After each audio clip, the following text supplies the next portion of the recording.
So, the involuntary manslaughter convictions of Jennifer Crumbley marked the first time in the U.S. that a parent has been held criminally responsible for a mass school attack, despite not pulling the trigger. It provides an example for prosecutors elsewhere. This is kind of scary here, and I wanted to talk about this for quite some time. Guys, do us a favor, hit that like button, hit that share button.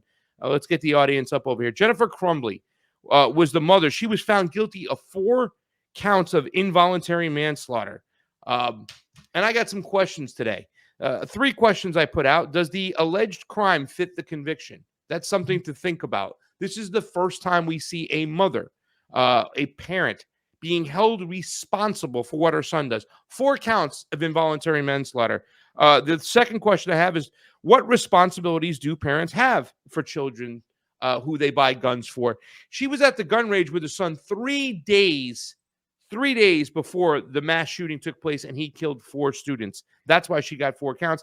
And the last question is, what does this mean for the future of the Second Amendment? Because it was obviously, through the powers of the courts. This is not just concerned parents and whatnot, and they're really trying to find safety. This is about the powers that be using the courts. And a lot of people feel the courts are corrupt, using their power to get a conviction over here to curtail gun laws. So I'm very surprised that the gun lobby didn't step in and make sure that this woman had one of the most powerful attorneys out there. They just let this happen. I think they took it for granted that there was no way that she was going to be held accountable for someone else's death. And there's a lot of things that took place. So let's take a look at the first video, and we'll roll right into it. Pasta to go, everybody. Do us a favor, hit the like button, hit the share button. We look forward to a great show today.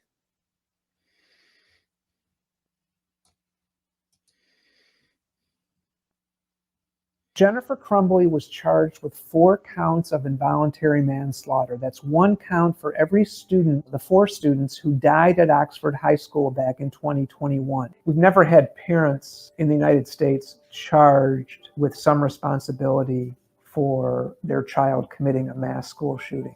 Now, James Crumbley faces this identical charges, involuntary manslaughter. He is scheduled to go to trial in March. Jennifer Crumbley will return to court on April 9th for her sentencing. In Michigan, the maximum sentence for involuntary manslaughter is 15 years. Jennifer Crumbley was charged with...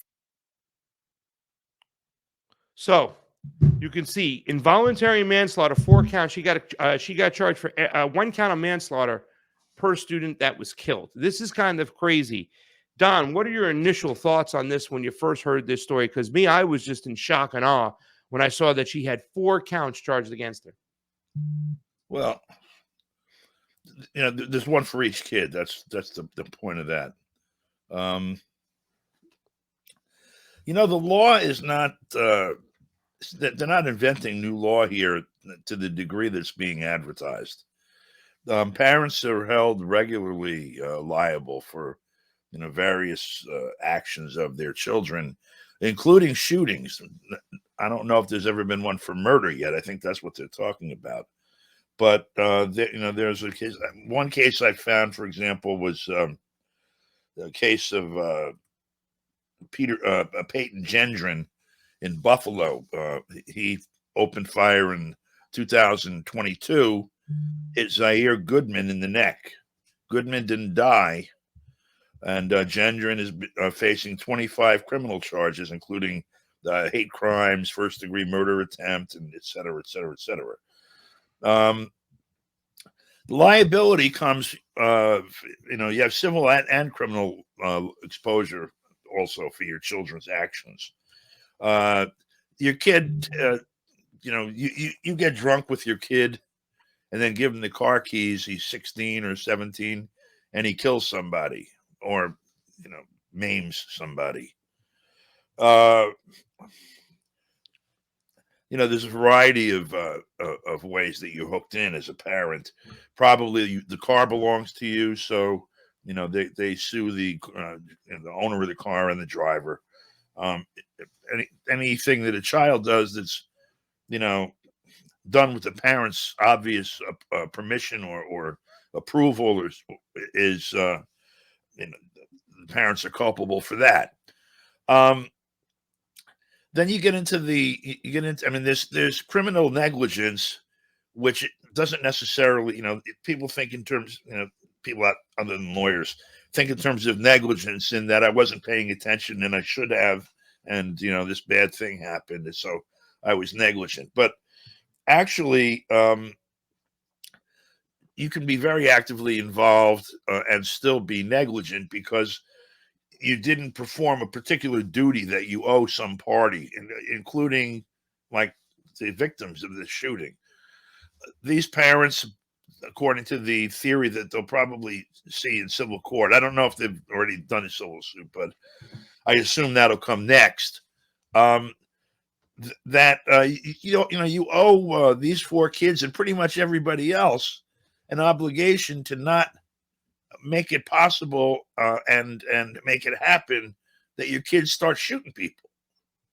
I'm raising kids. I'm supposed to A, teach them not to do that, B, not give them guns so they can go do that, and C, keep an eye on them to see if they're tending that way, so that I can prepare the world for, here comes my nutty kid with a gun ready to shoot people.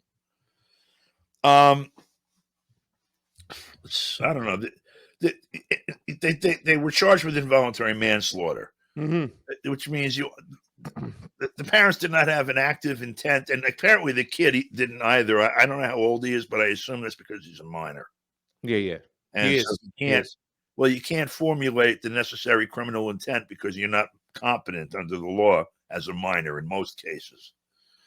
So, but that's means you unintentionally kill someone by recklessness or by criminal negligence.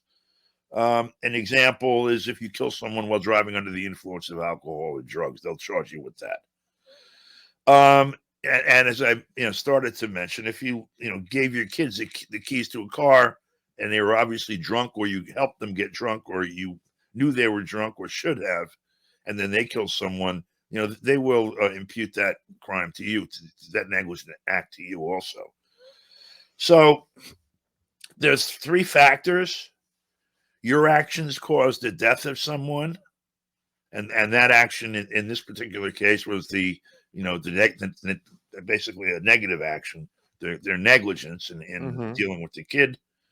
The conduct was inherently dangerous to others or done with reckless disregard for human life. You might say that buying a kid who has a propensity for violence a gun and ammunition would meet that test. And you knew or should have known that your actions threaten the lives of others. You give a minor a gun, that's obvious. It should be obvious if it's not. So in this, Crumbley, the prosecutor said that buying a firearm for a 15-year-old, which is against Michigan law, and otherwise ignoring or endorsing disturbing events, I don't know what they were, would amount to reach the threshold of reckless disregard for human life. So that ignoring, or I don't know what they said. We're going to show you right now what the prosecutors went after as far as what the mother ignored, saying that the kid was having some sort of cries for help, and that was the negligence by the mother by not listening to the kid when he was reaching out in certain ways. Now, once again, that is speculation. It's very close. It's definitely subjective. I think when you see one of the texts, and we're going to play this next part over here. And I think this was one of the convincing things for the jury to go, yeah, this mother needs to go to jail. But isn't there other blame to go around? I mean, we're going to have so many situations right now as we move forward, Don, where some mother is not going to buy their kid a gun, and the kid's going to get beat up or something, or beat to death. And they're going to say, I wanted to buy my kid, a gun to protect himself, but I couldn't because we had situations like this with Jennifer Crumbley. I mean, there's so many ways this is going to be spun. And I'm not saying there shouldn't be any responsibility for a mother, but involuntary manslaughter, I mean, that is, I don't know. That's almost saying that the mother pulled the gun, in essence, that she is responsible for that. How is she supposed to know? And most of these kids that we find out down the road eventually after these mass shootings, that they're on some form of an SSRI, right? These type of mental drugs that kids. Why aren't the doctors responsible? Isn't there a doctor involved over here? He was saying, I wanted to go to the doctor. We don't know the specifics of the case. There's HIPAA laws, I'm assuming, that are protecting it right now. And another thing that could happen, Don, is I think that this could be just a case of lawyers, right, not doing a good job, right? Like shitty lawyers lost this case. I don't know the crux. I haven't watched the whole case, but that could be the situation too as well, where, you know, the mother doesn't have the finances to get a top end lawyer. Like I said, I'm very surprised that the gun lobby didn't come in and hire the best lawyer possible, where we knew this was going on and it was highlighted, you know, and gun advocates spoke up. I mean, I think of so many cases in the past where I thought justice should have been served, Trayvon Martin being one of them, right? Yeah. And I see this case and I'm like, wow, you know, this is a hard one. And well, go ahead. I'm looking at some of the facts here. So, because I don't follow this stuff, you know, I mean, when I see these things and I see, you know, it's reasonable that there's a case for liability that, you know, and something like this, where something extreme, where your kid has a gun and uses it to kill somebody. A 15-year-old, the parents should have some, you know, better oversight over their kid. My mother wouldn't. That would never have happened in my house, no matter what I wanted to do. Okay. We grew up in different times. Even I grew up in a different time, right? There was no such thing as mass shootings. But when I see this, I'm thinking to myself, okay, well, if these parents are culpable here, then what about? And we're talking about, you know, this. Clearly, there are people who want to get, you know, they hate the fact that guns are in the hands of people and they want to get them taken away or whatever. Yeah. And so, and this, and that's who. Wait 1 second, Don. But you would agree that's who's behind this case over here, right? Yeah, I'm saying this is driving it. But yes, then I would 100%. To the same people, anti-gun lobbyists who are driving this case over here. Well, I would say to the same people, though, look, if you look at the, you know, the whole spectrum of weapons that are out there, these guns are nothing compared to like a howitzer or, you know, a missile or tank, you know, or whatever. And we spend $800 billion a year on that stuff, and we spread it around the whole planet. Exactly. What culpability does the government, U.S. government, and the people that manufacture, say, nuclear bombs and things like that have to the rest of us? And the fact that they're allowed to do all of this and they haven't been stopped, who exactly is in the chain of liability for criminal negligence there? So I haven't paid much attention to this case. But what happened, I guess, that was, you know, it made it a good case for people that want, you know, that want this kind of a conviction to happen and that are trying to get guns out of the people's hands altogether. In any event, to stop school shootings, which I agree is a good idea, that part. I don't know if this getting rid of guns does it, but I agree with that. He was searching for, a teacher found him in school searching for ammunition on his phone, alerted school officials. They left messages for his mother that were unreturned. The mother later texted, LOL, I'm not mad at you. You have to learn not to get caught. This is to her son. Yeah. Then it said, on the morning of the shooting, a teacher discovered drawings by the kid's name is Ethan that depicted a handgun, a bullet, and a bleeding figure next to the words, blood everywhere. My life is useless, and the thoughts won't stop. Help me. So what he told counselors, the drawings were for a video game he was designing, and that's what he wanted to do as a career. At no time did counselors believe the student might harm others based on his behavior, responses, and demeanor, which appeared calm. This is according to the community school superintendent. School officials summoned the Crumbleys and instructed them to get him into counseling within 48 hours. The parents resisted the idea of taking the son home and did not search his backpack or ask him about the gun. The couple flatly refused to leave with their son, according to the superintendent. He was returned to class and later walked out of the bathroom with the gun, killing 4 students and injuring 7 others. So there was a whole exchange. Yeah. There were some things that looked like signals, pretty strong signals, and the parents, it wasn't even, and by omission negligence, but rather affirmative negligence. They refused to act and to, provide a duty of care that would have maybe prevented this. Well, let's take a look at the next video we have over here, Don. I want you to see this stuff, some of the questioning, and I was watching this, right? And there should be some concern. And, let's answer the next question is, the first question was, did the alleged crime fit the conviction? Involuntary manslaughter, I still say no, right?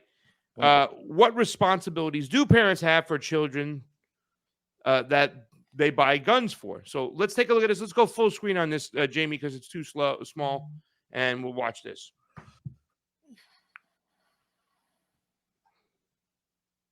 Correct. Okay. I'm going to go to the prosecutor's exhibit 82 that was admitted. Okay. You send a message to Ethan saying, "Where are you?" at 3/7, correct? Correct.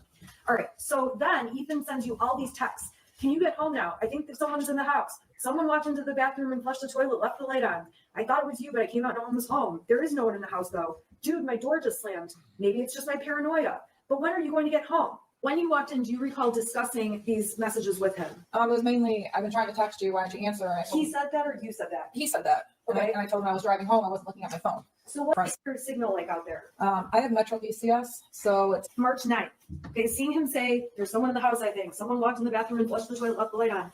Do you think he was having mental issues that day? no.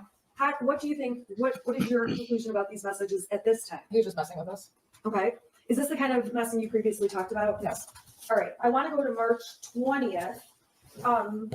So in People's 96, this is between you and your son, correct? Correct. He says, "Can you at least text back?" You're asking, "Where's your dad? Text me when you're done yet?" And he starts up with, I finished picking up the room. I cleaned until clothes started flying off the shelf. This stuff only happens when I'm home alone. Your next text is, "Jumping in shower, text your dad if I don't respond." And your text, no matter what the time zone is 6 hours later. Well, do you recall getting these texts? It's 2 days. Messages? It's 2 days and 6 hours later. Oh, I'm sorry. You're right. 2 days and 6 hours. So do you recall though getting these couple on the 20th about, "I finished picking up the room. I cleaned until clothes started falling off the shelf." Do you recall that? Only we got discovery. Okay. Now looking back on these days, are you thinking, "Oh my God, he thought things were happening that were crazy"? No. Do you think anything of it now? No.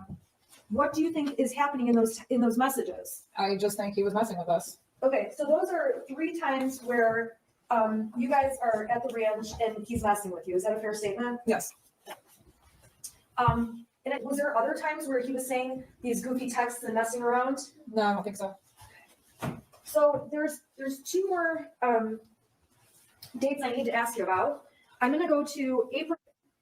So Exhibit 101 are text messages. Who are these between?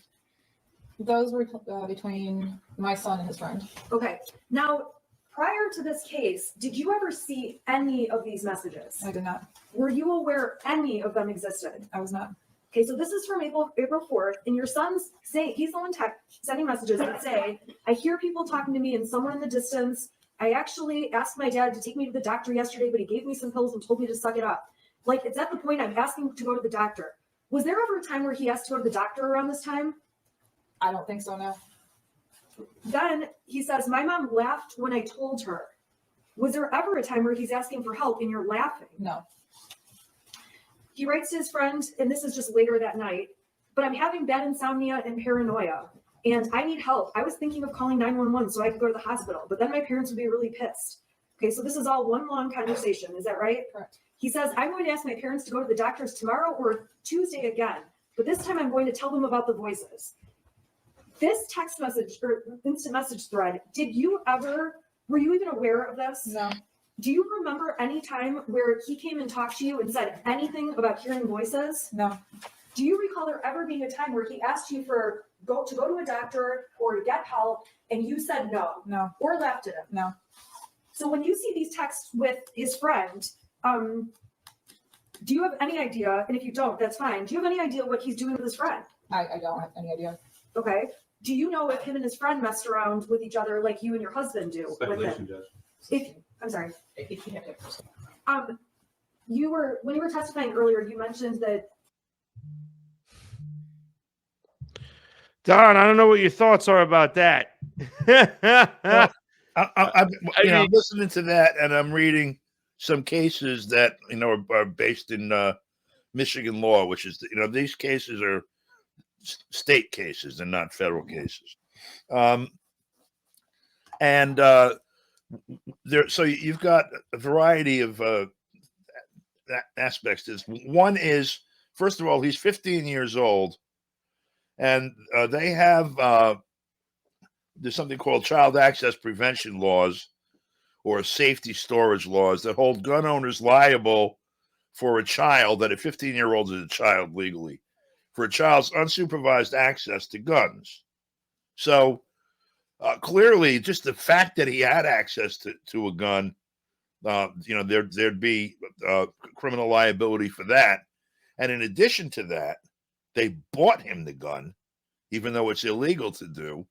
So, that already is bad from the point of view of criminal defense. And so there's that aspect. There's also there's a case that they use as a precedent, People v. Ogg. And this had to do with a mother was convicted of involuntary manslaughter. She left 2 children unattended and locked in a room, and there was a fire, and the children died from inhaling carbon monoxide. She was convicted of involuntary manslaughter based upon, in essence, a failure of her duty to properly supervise the children, and in essence, criminal negligence. So, looking at, you have to look at these cases outside of the debate over whether or not there should be that people should have access to the to guns, basically, and because these there are aspects to these cases that are well settled that have nothing to do with the question of should the people be allowed to have guns or not. And in a case like this, where you have a child illegally given a gun that is in the possession of him with ammunition, in other words, in violation of the parent's duty to prevent that from happening, who then gives serious indications, including in writing, of his contemplating using the gun to kill someone, the parents being given notice of that, and then they're walking away from it, basically, and even joking with the kid about it. It's not a defense that, well, they thought they knew their kid, and it turns out they didn't. Sorry about the 4 dead kids. The society has to protect itself from this kind of like, I don't even, to call it negligence doesn't really do it justice. Yeah, and the more we go into this, the more I'm starting to swing my opinion. I started looking at this, reading several articles about it, and I guess I had this kind of sympathy for a mother who was, once again just bombarded with trying to pay the bills, that sort of thing. Yeah. Overwhelmed, stressed out, tired, really, her son jokes around about this and that. For me, at the end of the day, I said there was no way. There's no way you should charge a mother with the crimes that a son committed. But 15 years old, and the more we're talking about this, the more we watch this, and hearing that exchange, it's still hard. I think there should be some responsibilities for the mom to pay, and the father's going to be tried next month, right? So the father's got his case coming up next month. So that's going to be interesting. What does this mean, though, for the future of the Second Amendment? I don't think it means anything. Look, the purpose of there are some that would like to make that go away.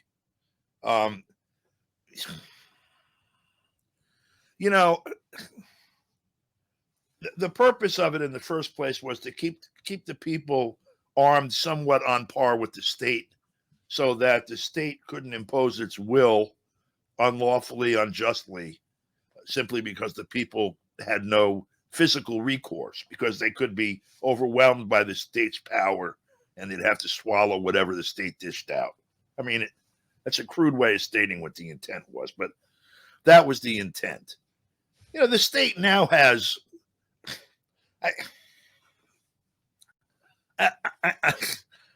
they have robots, okay, that they can send out, the drones, with all kinds of explosives and guns and knives, and no matter what the hell you can buy at the sports store and modify into a machine gun or whatever, you're fighting a machine with a wet noodle, basically.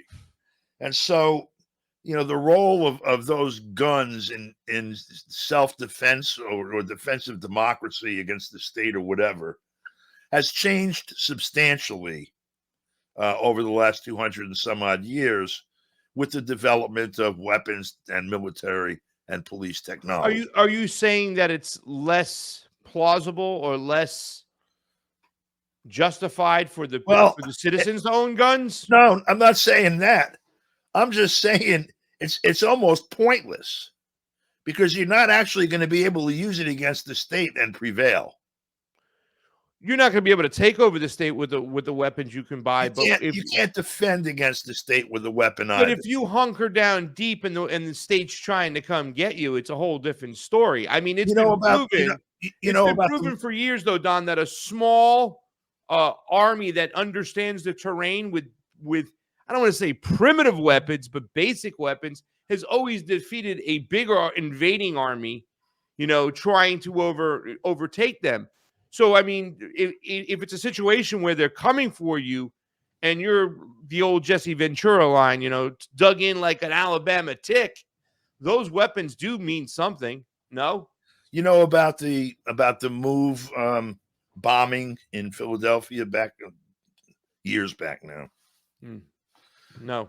Yeah. The people defending themselves against the Philadelphia police onslaught. So they just blew up the block.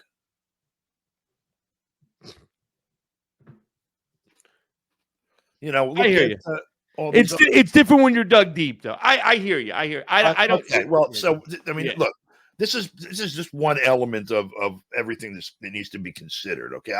I don't spend a lot of time thinking about this, because the chances of my being involved in any kind of an armed action are zero.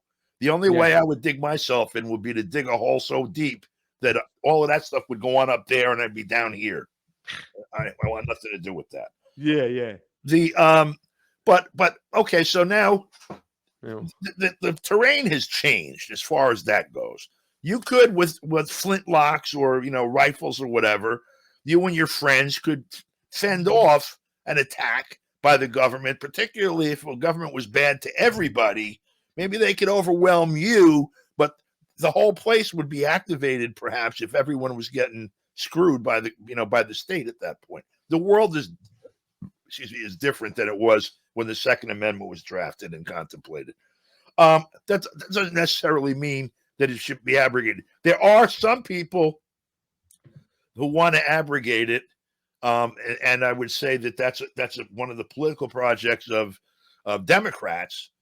Republicans say they want to defend the Second Amendment and have sort of presided over an erosion of it a lot. It's also one of those issues that in reality is not nearly as large as the political conversation about it and the resources that are expended on fighting over it.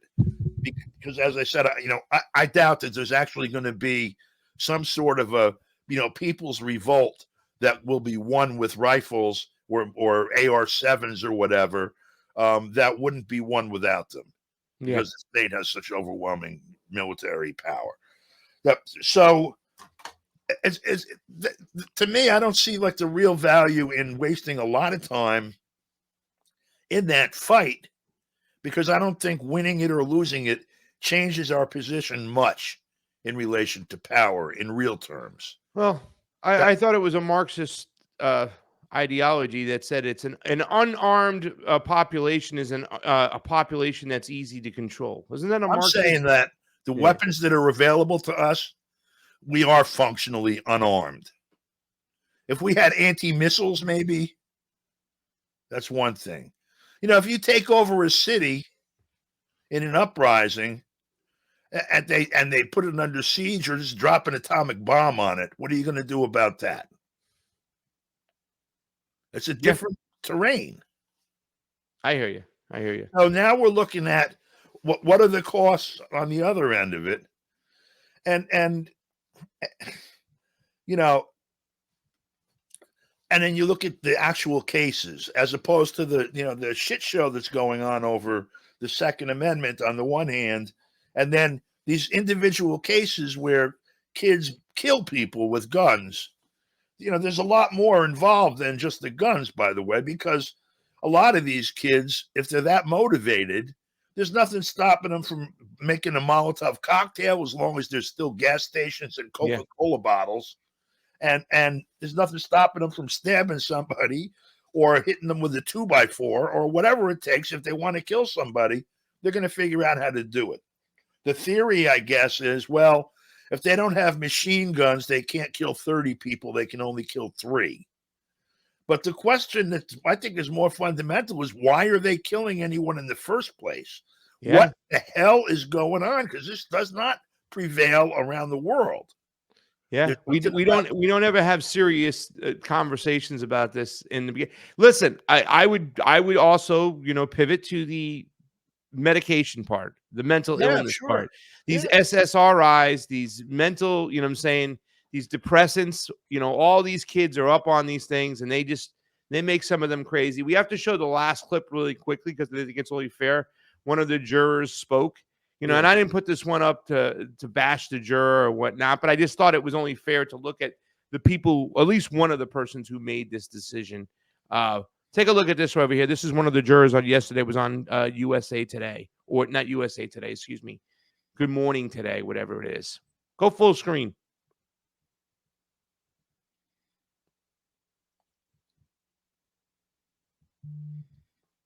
The jury foreperson in this first of its kind trial is with us now. Alex, good morning to you. We're not mentioning your last name for your own privacy reasons.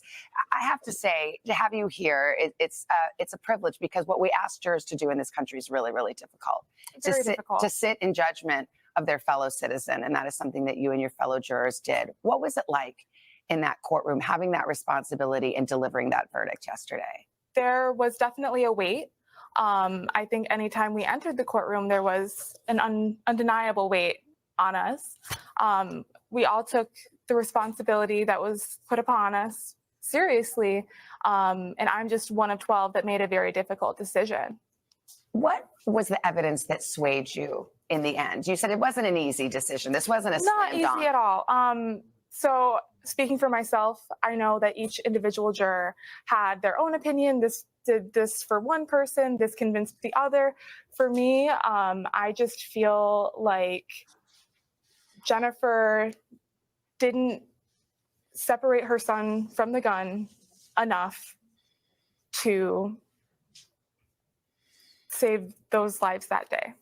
You felt she was the last person known to have had custody of the gun. Yes. And then somehow it ends up in his hands. And I think the responsibility of securing the weapon then falls on her. What about those text messages or journal entries or things that the jurors saw where it indicated that Ethan had asked for help and that his parents hadn't given him that help? Was that persuasive to you? To me personally, it wasn't as impactful as the evidence of her having the gun. But I know for my fellow jurors that the notebook played a huge part.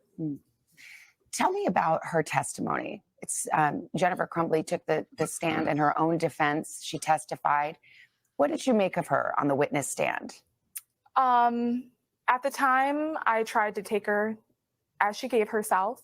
But once we went into deliberation, it became clear that she wasn't a super reliable witness in this case. Do you think she helped herself on the stand or hurt herself? Would it have been better, in other words, if she hadn't testified at all? We'll never know. Yeah. You talked about her testimony. There was a point where she was asked, would you have done anything differently? And she said she wouldn't have. How did that strike you and the other jurors? It was repeated a lot in the deliberation room. I think that it was very upsetting to hear. I think that there are many small things that could have been done to prevent this. When you went back into the jury room, you're the jury foreperson, I am. which is a big responsibility. And I should just mention again, there is no manual for jurors. Nobody tells No. jurors how to deliberate. Mm-mm. So how did you handle it? And how was the jury immediately in agreement, or how did it play out? So I took it more as a job of facilitation. I wanted to make sure that each and every juror, to the best of my ability, was heard and understood and made their point, and we heard their piece. And so that was the role that I took on as the foreperson. It was not immediately unanimous, and it was my responsibility to hear the concerns of those on either side and construct an argument either way. Do you feel that the jurors wish they could have heard from Ethan Crumbley himself? I'm not sure how much that would have helped or hurt. Alex, thank you so much for your civil service. Being a juror is not easy, and this was a very difficult case. Thank you so much. Thank you. Appreciate it. Hey, thanks for watching. All right, so that was that. Weekday at 11 a.m. Eastern. I don't know what your thoughts are there. For me, I immediately said, like, who the hell was the lawyer in this case that allowed that juror to be on that, you know what I'm saying? I'm not trying to conflate the situation over here and make somebody look stupid at all. I didn't put that up, but, seemed very indecisive, speaking for somebody else, felt like she was coached. You know what I'm saying? I have a hard time with seeing her being responsible for somebody's life, decisions on life. And that was just, that was the one juror I could come up and find. I thought it was only fair that we showed that side to talk about this story. Your thoughts, Don?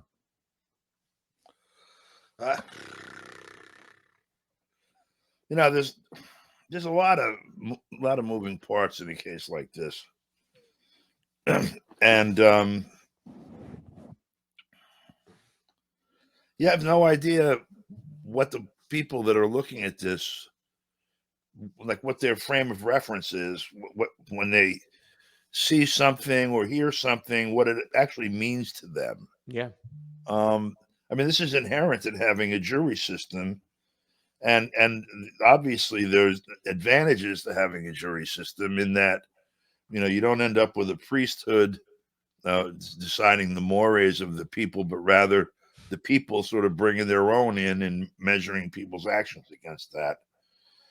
On the one hand, on the other hand, you have a population that's heavily drugged, that is poorly educated, even with graduate degrees. They don't know history. They don't know logic. They don't know philosophy. They don't, law, particular, financially desperate, consumed with work. A juror isn't supposed to be a lawyer or a judge, so that part doesn't really matter. They're supposed to deal more with facts and sort of things that are just common, almost common sense, and follow instructions from the court. But like I said, that the fact that these things happen, first of all, is a symptom of a problem that I'm sure also infects the jury pool. Alienation, is sort of like a social psychosis that's prevalent in this society. People are detached from reality. In fact, reality is affirmatively hidden from them in many areas. Censorship and the kind of alienation that they have now. When people were writing about that in the 19th century, they had no idea that people would use a small box as a point of contact with reality, the way children and people that are even in the teens and early 20s have done their whole lives so far. Talk about being alienated. When you walk and have to look where you're going. You fall down, you get wet, you say the wrong thing to somebody and they smack you in the back of the head, whatever. You had an attachment to reality that people don't have now. People's reality is mediated by this little box, this thing. Yeah. And so I don't know what the hell, what did the box tell them the stuff they just saw means? I have no idea. I mean, it's pretty scary. I've never done stories like this before, right? Like this is the first time ever I've kind of dove into a story. And I mean, it's one of the first times ever we see someone getting charged with involuntary manslaughter for a crime that was committed by someone else. And it is apparent, I get it, that there are laws already on the books. This is the first time they went through it. But it was just intriguing when I saw it. I was like, wow, really? I really have to just talk about this. So that's why I brought it to the table today. But I hear you. There's so many moving parts in this situation. It's just really hard to figure out. Parents have always been, liable for the actions of their children. In the event of negligence or some other failure on the part of the parents. Yeah. To me, I mean, how many times? Wait, listen, Don. You're going to see a situation out there now where parents are going to be Baker acting their kids left and right for little things said about jokes, right? Yeah. You see situations like this, and you just think your kid's, he's just talking smack. He's always messing around. I never thought he was capable of something like this. All mothers, right? Most mothers don't think their kids are capable of something like this. Right. It doesn't excuse them. Right. But, and I know, thank God it's involuntary manslaughter, not murder, because there's no way they can think that, the kids were capable. They couldn't meet the test. I mean, so to me, the important thing about cases like this is the analog with, governmental actions. When you have, if I'm responsible for putting the guns in the hands of someone who's incompetent or reckless or whatever, and they kill people with it, I'm culpable too.